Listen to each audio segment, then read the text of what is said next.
Hello, you are now entering the infinite void.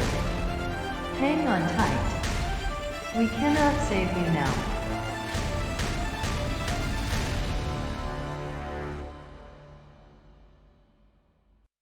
Hello, welcome to this week's episode of the Infinite Void podcast. I'm your co-host Matty. And I'm your co-host Jacob. And today's episode, we are starting our artificial intelligence series. And this is going to be part 1. And it's basically going to be a general introduction to artificial intelligence. Yeah, so this is the first part of a 5-part series that we're planning. So in later episodes, we're going to come on to look at the containment problem, artificial intelligence consciousness, the morals and ethics of artificial intelligence, and then looking at artificial intelligence in the future. So I guess we'll start with part 1. What is AI? Yeah, I like it. We're going to be saying artificial intelligence a lot, which is kind of a bit of a tongue twister. So that's going to be fun. By the end of it, we're going to be pros at saying the word. But yeah, what is artificial intelligence? This is something that I have had regular conversations with on it, well, on the subject in general. A lot of people seem to get confused between like what Hollywood has suggested it is, like what scientists have suggested it is, and the word does get thrown around quite a lot. Sometimes I find it's almost like a keyword when it comes to searching for certain technologies on the internet, and a lot of people like to say that their technology does it or has it, when in the reality it's not quite what you're thinking, but it's also broken down into different areas. But I have a pretty cool little explanation for it or description. So I'll start with this and we can go from there. But essentially, artificial intelligence is the intelligence demonstrated by machines, unlike the natural intelligence displayed by humans and animals, which involves consciousness and emotionality. However, the distinction between the former and the latter category is often revealed by the acronym chosen. Strong AI is usually labeled as AGI, artificial general intelligence, whilst attempts to emulate natural intelligence have been called ABI, artificial biological intelligence. Mm-hmm. So, yeah.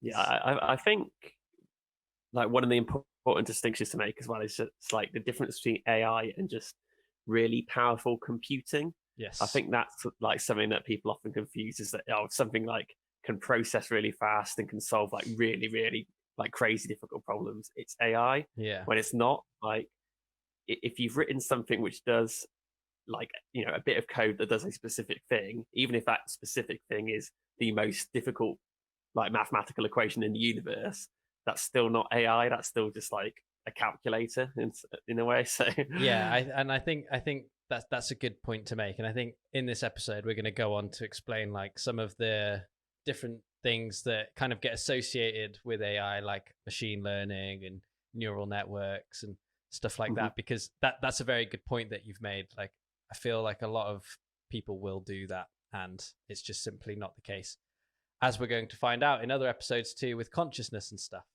But one of the things that I was reading that I found quite interesting was they were talking about like what it means to actually like test for intelligence and stuff like that. And they were saying that like as machines become more increasingly capable, the tasks considered to require intelligence are often removed from the definition, because AI as a phenomenon kind of like keeps pushing the boundaries further and further. And there are certain like AIs that have certain, what would you call them? Like machine learning programs and algorithms that have already equipped that thing, well, that said artificial intelligence, with like a skill that no one human could already do, if that makes sense. But they're not necessarily conscious or like an artificial being yet, because as well, they're only really good at that one thing, I guess, too. Like they couldn't apply that knowledge to anything else apart from the task they've been coded to do. Yeah. But yeah, it says here that as modern machine capabilities are generally classified as AI, included successful understanding of human speech, a high level of strategic games like such as chess and Go, and then as we're moving more into the 21st century, like autonomous vehicles and delivery networks and military simulations.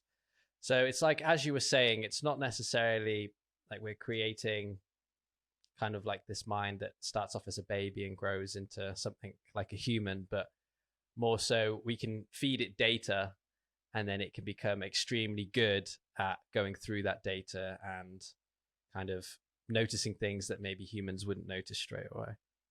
Yeah, I think if we're sort of starting off with like trying to give a definition, that for me is like the key is that it's producing something and making decisions that you haven't told it to make. Yeah. Like you said, with just like giving it data, and particularly stuff with autonomous vehicles and things. There's no way that you can code and tell it to react to every single situation that it encounters. It has to have some level of decision making itself. Yeah. And of course there is like code behind it, but you're giving it a data set of here's a million different like car accidents and things, and then when it gets into a similar situation, it says, oh, this car accident is 97% similar to mine. That's the best I've got. I'm going to have to take that action, sort of thing. So yeah, I think that for me is there's a decision making process that you haven't told it to do. That's what I think distinguishes AI from just like supercomputing. Yeah, no, and that's not to say that supercomputing isn't maybe more advanced than AI. I can think of an AI that is quite simple, that does sort of maybe speech things, that isn't as processing heavy or computational heavy as a supercomputer, but still that they're not the same thing. It's that decision making sort of ability that sets it apart. Yeah, no, I'd agree with you. Have you ever? It's a little bit off topic, but have you ever downloaded that or used that website, the Philosopher AI or whatever it is? Is that the one that codes? Yeah, I think it uses GPT-3, and it's really, really fun. Anybody listening, you should go on this website. Like, you can pretty much ask it anything, and it's really fun. You can like ask it the meaning of life, and it'll pretty much write like a document for you on like what the meaning of life is, and it's more well thought out of any way that I could ever explain it. And you could ask it questions like, what do you think, how do you think that like the stock market is run and stuff like that, and it will just give you answers based off all of the information it's been fed through the internet. And it's really funny because sometimes it like instantly answers, and it comes back with something that is so much like more thought out than anything you could write. But that's because it can only do that, if that makes sense. It can't really do anything else. Yeah like that is definitely sort of a big part of AI. What is enabling AI is just the amount, I know we said about it previously, just the amount of data that is available in the world now. Like like go back like to the early days of this sort of thing 30 or 40 years ago, when people were trying to train facial recognition software and early autonomous vehicles. Data sets were literally people taking pictures and like manually entering hundreds or thousands of pictures into a machine themselves.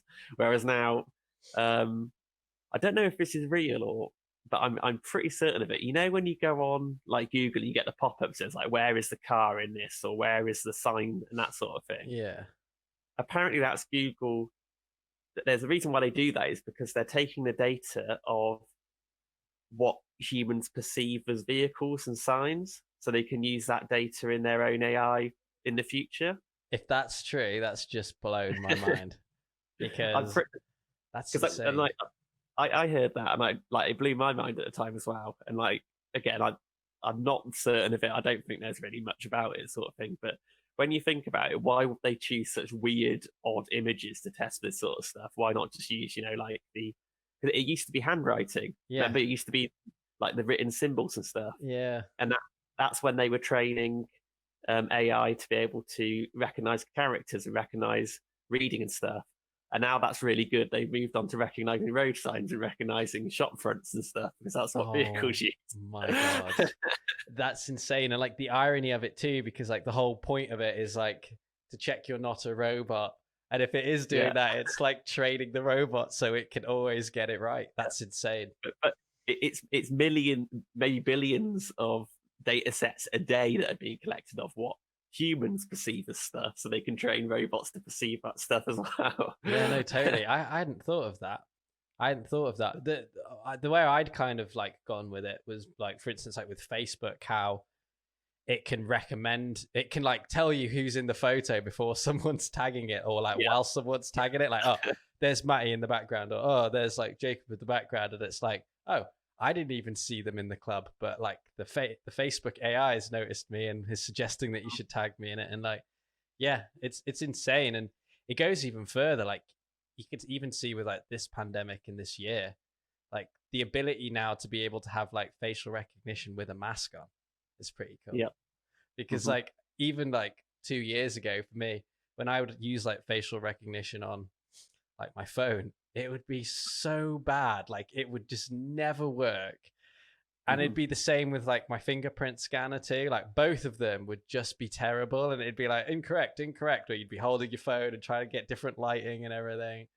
And like now, like you don't even really have to look at your phone. You can just, as you're getting it out of your pocket, it just focuses on a few features and just unlock clicks. And it's insane how far they're like getting it to go. It's mad. Yeah, like I think, you know, this ties back to also like the discussions we had about the internet and the 5G, is that a lot of this stuff will be server based, and it won't, you know, I imagine in probably maybe even 5 years time, most stuff that you currently have downloaded on your phone is doing things, you know, will probably not be on your phone. It will run over a server, and that just gives you so much more computational power. And we're already seeing it that, you know, for a lot of people, they no longer like, you know, 10 years ago, every document, every photo, every video was saved directly onto your PC, whereas now it's probably kept in a cloud somewhere. And, you know, the same thing goes for, you know, like you said, like the facial recognition stuff. The moment that you're able to not just rely on your phone's processor, but then be able to use a server somewhere because you've got super fast internet, it's a game changer in terms of what you can sort of do with this stuff and develop with it. Yeah, no, it's really interesting, and I think all of this kind of like falls more so under like the machine learning aspect of it, because you're just able to like give it loads of data and it can just like fizzle through it and kind of make decisions based off that. But you're like totally right. Like it's like facial recognition, and then it can be like storing data and learning data. And then even like with video games and stuff too, like the way that it can like create the, what are they called? Are they NPCs? Yeah, NPCs in like video games, like the way that they will react to a player playing on like a level when you're like playing a campaign or like a racing game. Like when you're racing those other cars, they're reacting to like how you play and how like thousands have played and how they've played against each other. And it's really interesting because you can like even look at like, for instance, is it AlphaGo, the project where they so like where they basically let it just simulate, well, artificially run just thousands and thousands and thousands and thousands of games of Go, and then it went on in 2015 to beat like the best professional Go player. And it's insane, really. It blows my mind. But just quickly, because I've got some cool little facts, and I want to make sure I definitely include them because I don't want to miss out on some of this cool stuff since this is the introduction. But essentially, artificial intelligence was founded as an academic discipline in 1955. If you didn't know, I didn't know that. And years after that, following its optimism, there was basically met with loads of disappointment and loss of funding, and it was known as the artificial winter. And it basically kind of lost all kind of steam until the AlphaGo was successful in beating that first professional Go player back in 2015. And this kind of sparked everything back up again and got global attention. And AI researchers began to kind of divide into subfields. So you had stuff like robotics, machine learning, logic, artificial networks, deep philosophical like kind of programs, and then social factors as well. So like how social media, kind of what we were discussing with like on the internet, how it's an algorithm that connects you to people like you because it just sieves through all the data and goes, you two are very similar, I'll suggest you two to follow each other. Or how on Instagram, when you like a photo, it'll bring up a load of other photos. And I thought it'd be quite interesting if we kind of broke down what machine learning and what neural networks are. So as we go on in the next couple of episodes, people kind of get an understanding of what they are, because especially with, I feel like with machine learning in this episode, a lot of the examples we're going to use pretty much run off that, don't they? Mm-hmm. So yeah, machine learning is at the sort of heart of most AI, as I understand it. yeah, At least the general intelligence sort of stuff.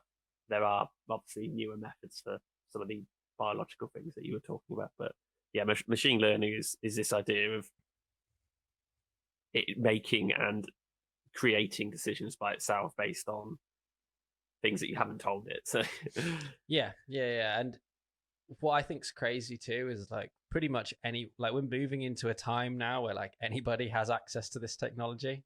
Like if you want to like go and create a machine learning algorithm, as long as you've got like the know-how with the code and you've got an idea on what you want the algorithm to do, you can pretty much go and do it now. Like I remember a few years ago when like all this was like properly kicking off. I can't remember what the name of the website was, but you could go onto this website and basically like use their like machine learning software or whatever it may be, and you could just feed it images, and then you could show it images and it would tell you what it was. And like I thought this was amazing. Like you could literally just feed it like 100 images of a dog and then 100 images of a cat, and then you could just go through with cards like in front of your webcam and be like, is this a dog or a cat? And it would be like cat or dog. And I just thought it was really, really cool. And I think that there was a YouTube series actually that touched on all of this last year. I don't know if you've seen it, but it had it's got Robert Downey Jr. in it. He was like the presenter for it, and he was doing like his whole like Tony Stark persona for it, because I think that's why they like brought him on, to get people interested. But they basically were like using it to tackle different things, and there was one where they showed this guy that was trying to build like a baby brain from neural networks, and then another person was trying to show how through machine learning he basically fed it like all of Beethoven's like compositions, and then all of like punk rock's top 100 songs, and then would get like this AI to like write a punk rock song that had elements of like Beethoven in it and stuff like that.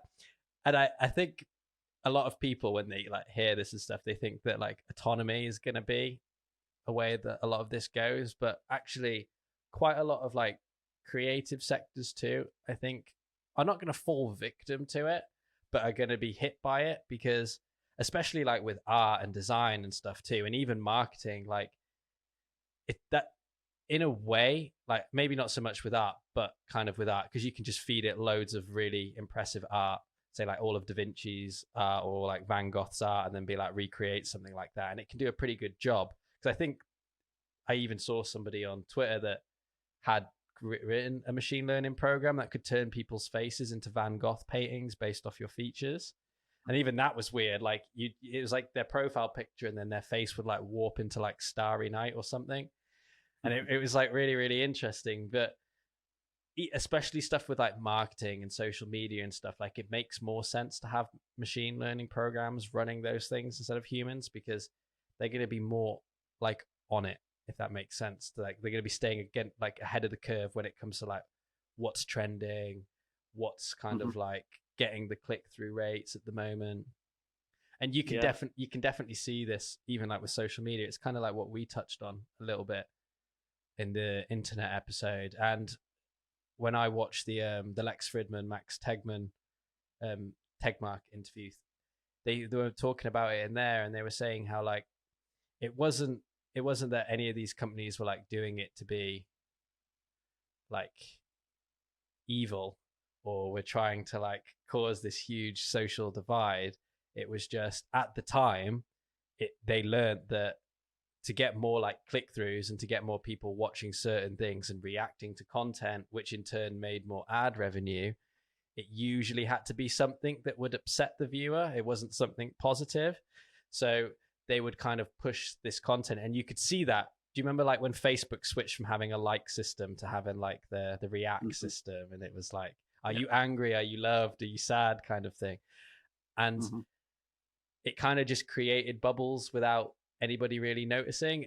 And this is what they were talking about in this episode. They were saying that it's not necessarily like, oh, we're going to create all these evil things, and it's like AI is going to be inherently racist or like nationalist, or it's going to have a secret agenda that we don't know about. More so the problem is like, you're giving it all this data and you're asking it to create a decision. And sometimes, even back then, like some of these scales were so big that it effectively kind of, I don't know, what they were basically trying to say was that these scales were so big that when something went wrong, it was kind of too late. And it's not necessarily that it went wrong. It's just that they thought they were doing the right thing at the time. Well, yeah, this is the point, and I know we're probably going to talk a lot about more about this sort of stuff in part 4, morals and ethics. Yeah. Sort of this idea of like AI being a black box, and is it responsible for what it's doing, or is the user responsible for what it's doing? And this is the exact problem: is that a lot of AI is just a black box. Take YouTube or something like that, for example. There's no way that human people can watch and moderate all of that content. It's just impossible. Yeah. Like the AI has to do it, and it can have unintended consequences. You could do something very, very innocuous and say, okay, I want to try and hide videos that touch on, something quite obvious, like maybe sexual violence or something. So you set your AI up to do that, and let it run, and then you run into a situation where it starts to pick up on keywords that you maybe didn't think of, and then all of a sudden it's blocking, gay rights videos, which I think happened a few years back, didn't it? Yeah. The AI, we don't know what it's doing, and because it's not human at the end of the day. When I say to you, "Oh, do this thing," you have a social idea of what I'm asking of you, whereas this thing doesn't. It just has the data, and you don't quite know how it's going to sort of perceive that. Yeah, and I guess as well, like somebody can keep an eye on you too, because you're a human and you can only really process so much data. Like I'm not gonna, if you're like asking me to do a task, you're not gonna ask me to do like 1 billion tasks in 24 hours so that you can go through and check if I've done any of them wrong. But like you're saying with like machine learning and like certain like algorithms and AI programs, they're going through so much data, it's impossible for any human to check if they're doing the right or wrong thing.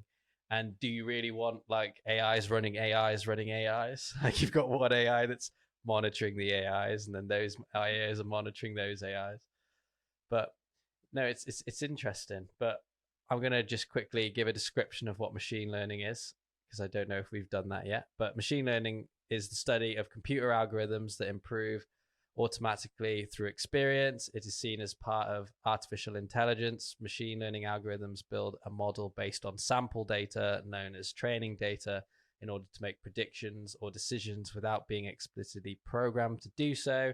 Machine learning algorithms are also used in a wide variety of applications such as email filtering, computer vision, where it's difficult and unfeasible to develop conventional algorithms to perform such needed tasks.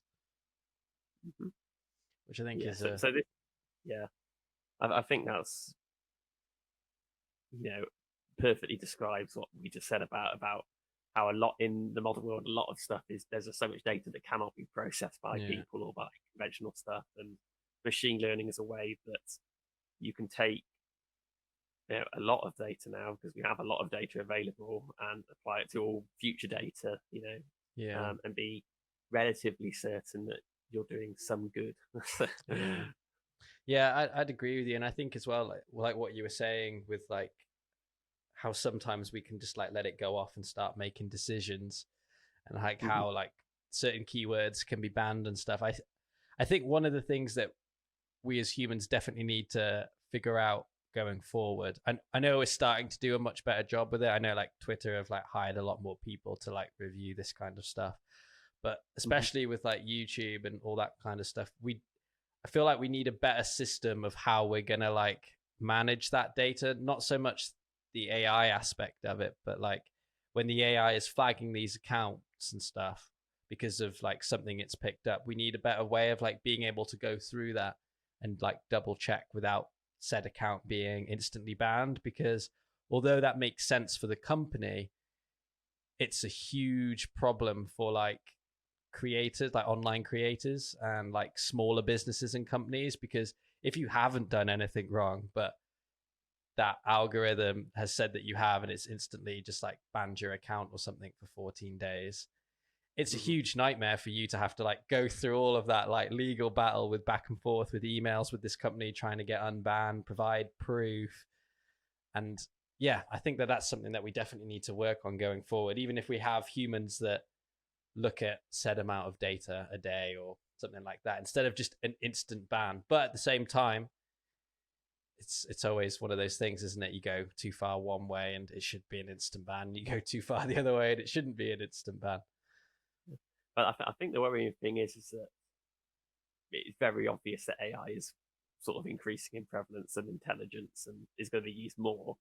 You know, the YouTube thing is obviously if you're a YouTuber and your account has been deleted and you rely on that for a living, it's a big issue. But in the wider world, you know, if you be deleted is not a massive crisis sort of thing.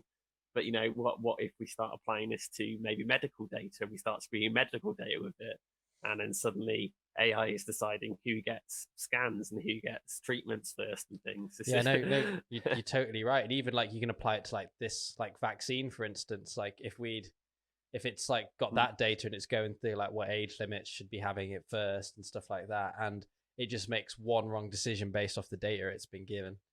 But something that kind of scares me about that is like, do you think, like, I know this is going to probably be more in like the ethics and moral one, but do you think like deep down, if you allowed like a machine learning, like say if we created a machine learning program that could like look at all of the data on the internet, like every last little bit of it now, okay, on social media, on the internet, on the dark web, all of it, right? Do you think like, what would that create? Would that create something that would like want to make things better, or do you think that it would create something that would like want to make things worse? Because I don't know if like I've just fallen victim to like my own algorithm, so I see a lot of sadness in the world and a lot of like, oh, we can make all these things better but we don't. But then on the other hand, there also are a lot of people that are trying to make things better. But I've often thought that like if we ever created something that had full access to the internet, like would it look at humanity and go, yeah, you're worth helping out? Or would it look at humanity and go, why have you given birth to me? Like this is like just not where I want to be. This is a hellstorm. Like I often think about that question, and I don't know which one it would be. I'm hoping it would be optimistic, but that's assuming then it's going to have emotions and feelings. And if we're going just off machine learning, it's not. It's going to be looking at the hard data. And I don't know if the majority of the internet gives a good outlook on the world or if it doesn't for humanity. But this is another problem, is that, you know, would the AI even have an idea of what is good and bad? You know, how could it decide? You know, like we as humans obviously look at some like things happening in the modern world, and like we have an opinion on them, but that's based on previous experiences and stuff. If you just gave the AI starting from nothing, just gave it everything, what could it sort of think about things?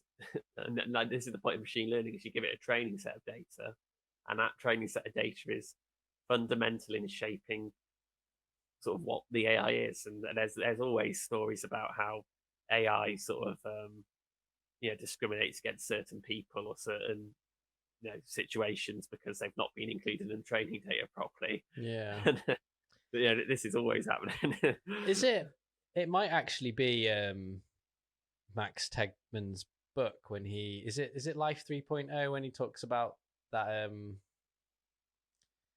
what is it? I think it's Life 3.0, and he like starts the book with like a scenario of how it could go wrong, and it was like this group of scientists that want to create like this artificial intelligence, so they create it not connected from the internet, and it's in the middle of nowhere, and it's nowhere near a wireless signal to even like have a chance of connecting to the internet. But I think what they do is they like download the entire internet up to that point, and then they like feed it to it to see what happens. But I can't remember what happened. But how much data is that? Like, that's surely a lot, isn't it? Can we even do that? Do we have like enough storage to be able to download the entire internet now? Well, it's got to be somewhere. Yeah, but like, I mean, like, obviously it's somewhere, but it's being shared across everything, isn't it? Like, so could we have it all in one place? I don't know. I'm just trying to quickly Google how big is the internet. Because I can imagine it's a huge file. Okay, the first answer that comes up is 1.2 million terabytes. Oh. That is how big the internet is. Apparently. That's all I've got. That's not actually that much. That surprises me, because that means like any one person, if they really wanted to, could do it. I guess not any one person could, because how much is like a 1 terabyte hard drive? Like £30? Yeah. I've just seen another one of 7.7 zettabytes. Oh, okay. Well, BBC Science Focus says, "Oh God, I don't know. It's getting out of hand." So maybe someone really rich could afford to like buy enough storage to be able to do an experiment like that. But no, that's interesting. And I wonder how much gets added each day as well. Like how much new data gets created each day to the internet. We discussed this, didn't we? Wasn't it something like 4 million terabytes, or was it something stupid like a billion photos a day or something daft? Oh yeah. I think it was like 4 billion photos a day get uploaded, and something ridiculous, like, wasn't it like 600 million, or was it 600 billion minutes of video get uploaded to the internet a day or something? It's just ridiculous. Yeah, I think even just YouTube, it was measured in like tens or hundreds of years uploaded a day. Yeah. It's insane. Yeah, it's insane. But yeah, let's just move on a little bit to neural networks as well, because I think they're important, because they're one that I don't really understand, but I kind of understand. So like it kind of, I find it really cool how like they can like run data through these, and they get like answers or like equations that get like worked out, but they don't know how they've got there. Mm-hmm. And I find that like really interesting, because it kind of just, I don't know if you like, not that I'm saying that you shouldn't trust it, but like it baffles me that like we have systems that like run on neural networks, and sometimes they don't know how that data has got to that point. Do you know what I mean? Yeah, well, neural networks are like very, very rarely meant to like be based on like human brains, which in themselves we don't really understand. So yeah, by their nature, they're meant to be a bit weird, and this sort of neural network, and I think they call it like deep learning usually. Yeah, it's about, again, this is when it gets really difficult, in that you don't know the output, because you don't know what it is even trying to do. So, yeah. Do you think we're going to? This is a good question for you, May. And the internet wants your opinion. who do you think? What do you think will come first? Do you think we'll create an artificial intelligence that is maybe showing signs of like human level consciousness, or do you think we'll figure out human consciousness first? Because I feel like they go hand in hand. Like, to achieve one, we need to know really more about the other, but we could accidentally stumble across one which would help us in the other. Sort of part of me think it's sort of chicken and egg, isn't it? I think, but part of me feels like if we are to observe the consciousness in AI, we first have to understand what consciousness is probably in ourselves.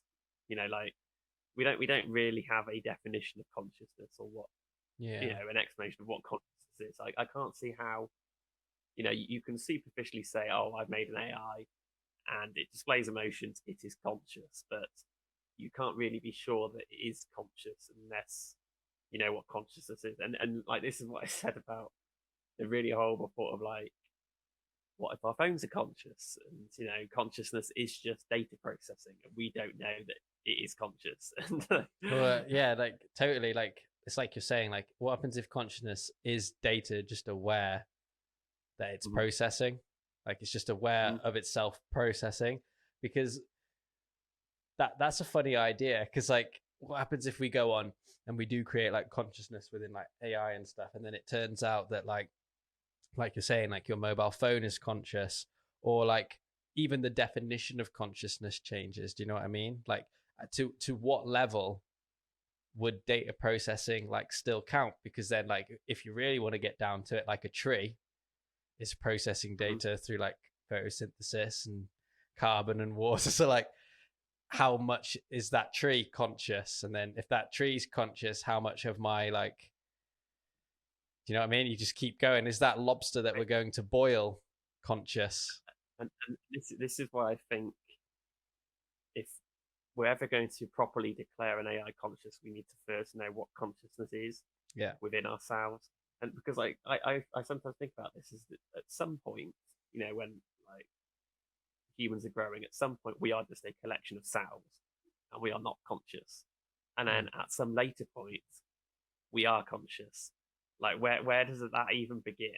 Like, and I genuinely don't even know how you begin answering that question, because what is human consciousness? Well, our experience of it is we live in a world and we see things and hear things, and something happens in our head that makes us have thoughts on that, and that's all we know.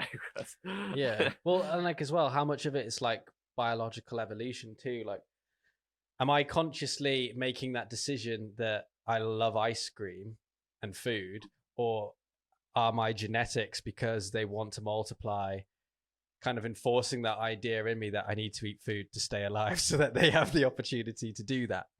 Do you know what I mean? Yeah. And like, am I consciously going, I like eating food and I'm choosing to eat food, or is it just hardwired into my like material self that you like food because otherwise we're not going to be around if you don't eat the food?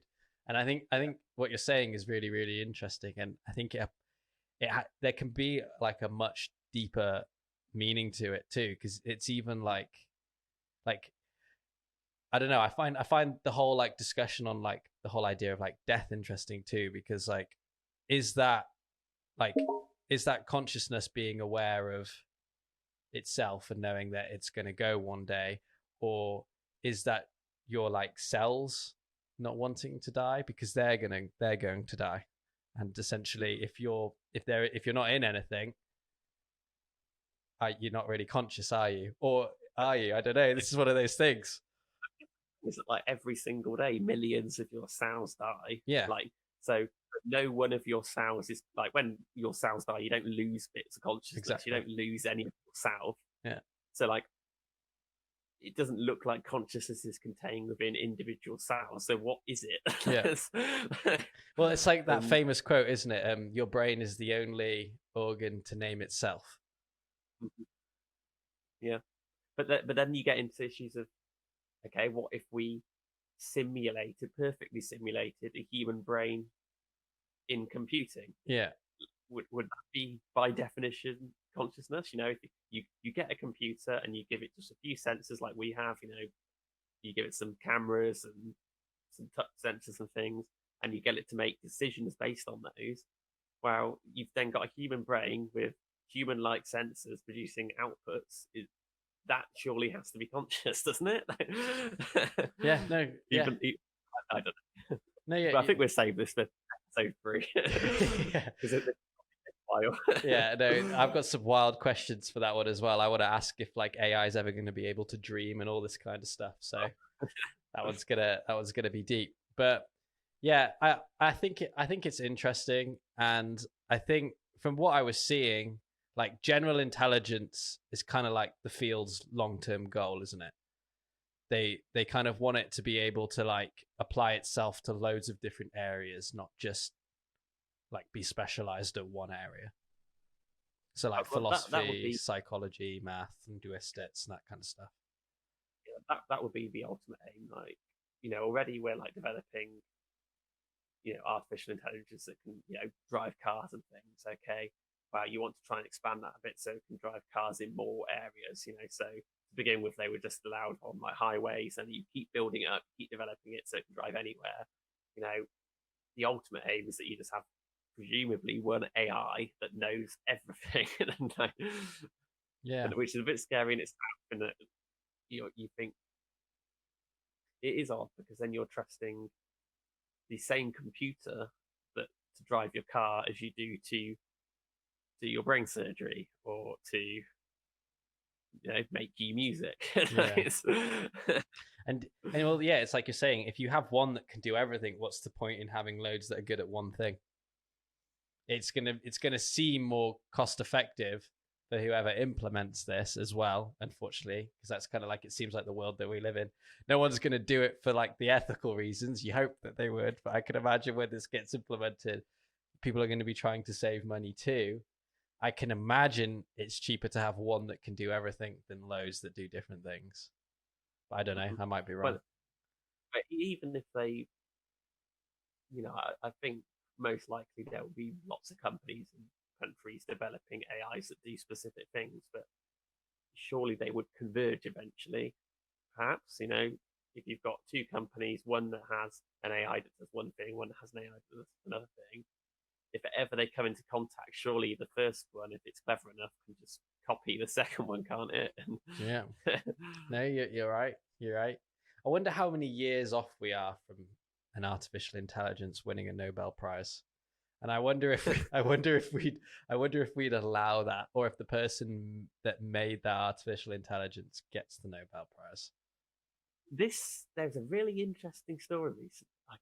I can't remember what it was a very prestigious photography award for portrait, photography or art, one of the two. It was basically a portrait award. It's like the Booker Prize for portraits, and each year they give a short list of like 3 winners for the best portrait kind of thing, and they're always quite arty sort of thing. But one year they gave a short list to an AI, and almost certainly that was a publicity stunt. But like this caused a massive amount of like controversy of like, oh, but it's meant to be a portrait. This isn't a portrait. Well, the AI has drawn what it perceives itself. Like, Yeah.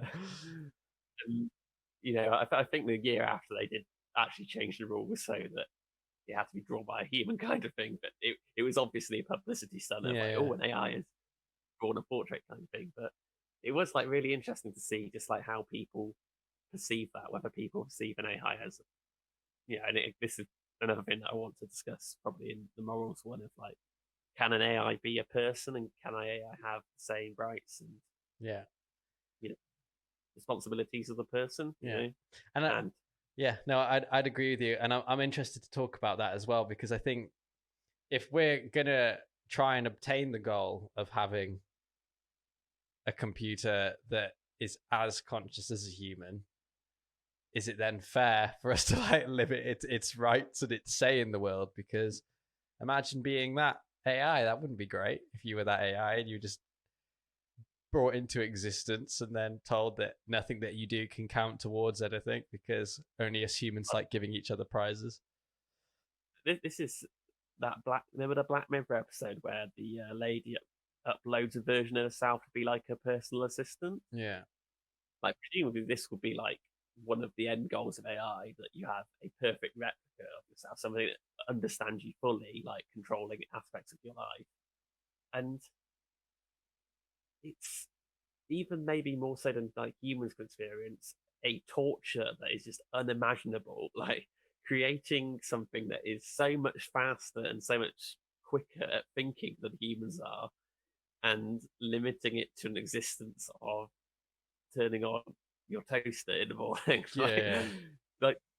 And this gets into something that I want to talk about with like the consciousness and stuff. If we get to a point where we have developed a conscious being, there are going to be some very, very difficult questions of like, is it fair to keep a conscious being, even if it is AI, in captivity, basically as a slave, in an existence that is so unbelievably mundane and horrible that like we can't even like exist. It would be millions, billions of times worse than like us just sitting in a room for our entire existence, pressing a button.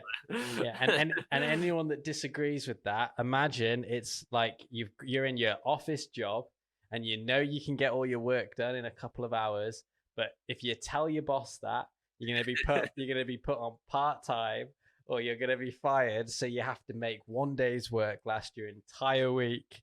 And imagine doing that for eternity. But even when you get to that point, they turn around and they go, "Oh, that much work was too much for you. We just want you to turn the computer on and off at 9 a.m. and at 5 p.m. every night." It would be brutal. I can't think of anything worse. It would be. Again, there's going to be very, very difficult questions for somebody to answer at some point. No, I think it's going to be good, but I think we should call it there, because this is going to be. Is it a 5-parter? Yeah, this is going to be a 5-parter. So we want to keep some of these things, because otherwise we're going to go on to them next, I think. And I've got work tomorrow as well. So, So should we move on to some news for the week?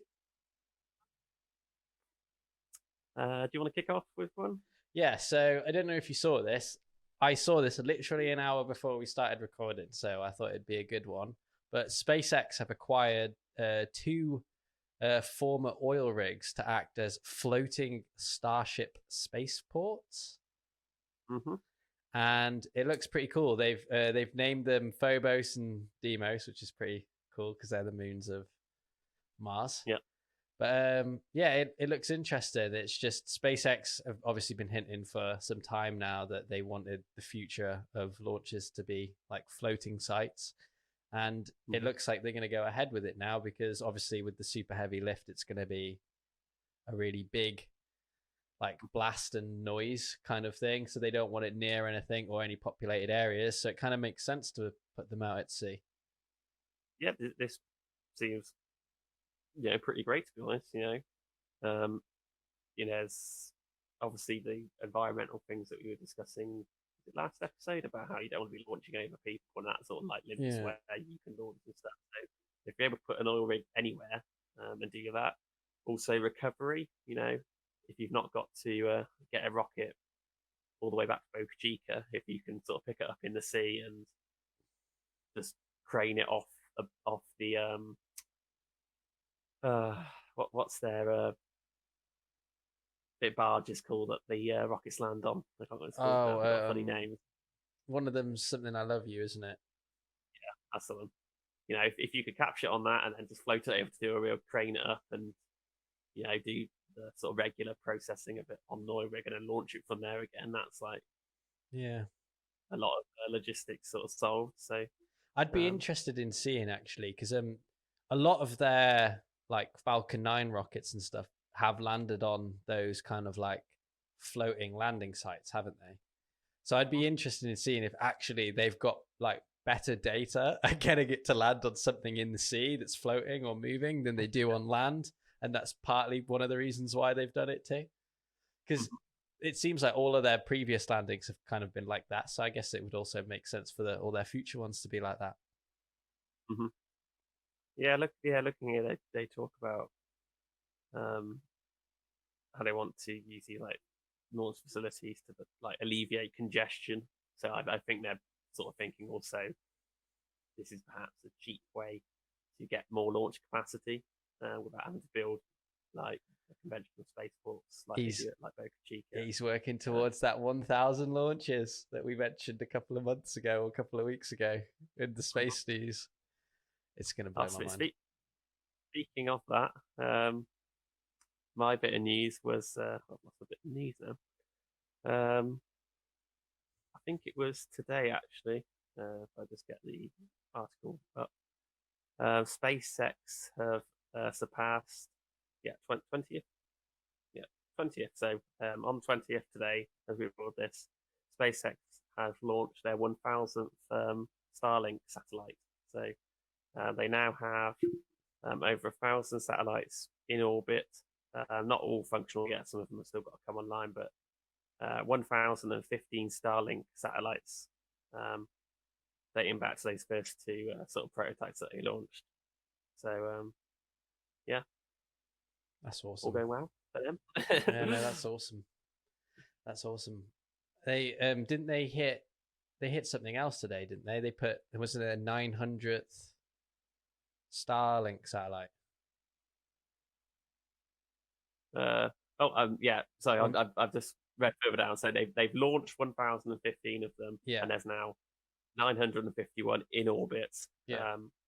Because they took a few out, didn't they, as well? Yeah, a few of them have come down. I think a few of them have died as well. So, but yeah, about nearly pretty much 1,000 Starlink satellites. That's one big constellation that's going to keep getting bigger.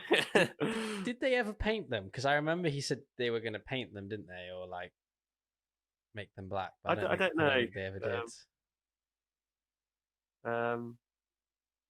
It says here that they've been equipped with something called visor sat. So it's like a visor that they put sort of around the antennas to reduce the brightness. So I think they have sort of taken action to do that, but they're still pretty bright. It says average magnitude 6.5, which is quite bright. And that's sort of like a star. So. Do you know what would be cool? Yeah. But I can imagine that it probably wouldn't solve the problem. But remember, like those videos of like those tech things that like Mercedes did, where they wrapped the car in LEDs with a camera, and then they could like display.